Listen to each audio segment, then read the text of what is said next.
नमस्कार, माझं नाव आशिष शिवरकर. मी पुण्याचा आहे. मी BCM ग्रुपकडे अप्लाय केलं होतं.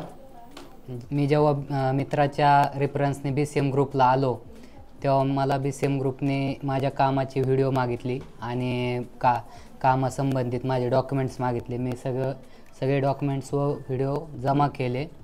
त्यानंतर मला BCM ग्रुपने कॉल केला. मी BCM ग्रुपकडे अप्लाय केलं. त्यानंतर माझा क्लायंट इंटरव्ह्यू झाला रोमानियासाठी व त्यानंतर माझा जून महिन्यात वर्क परमिट रिसीव झालं.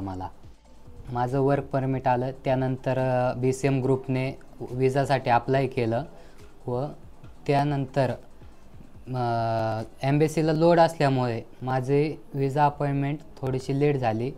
10 जानेवारीला माझी विजा अपॉइंटमेंट आली. मी अपॉइंटमेंटसाठी स्वतः हजर राहिलो. बरेचसे लोक सांगतात की आम्ही स्वतः ऑफिसकडून विजा लावून घेतो. असं काही नाही, स्वतः हजर राहावं लागतं.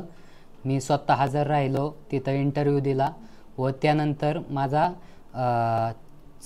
15 जानेवारीला माझा पासपोर्ट माझ्या हातात मिळाला. माझा विजाही लागलेला आहे, तुम्ही पाहू शकता. तर आता मी खुश आहे.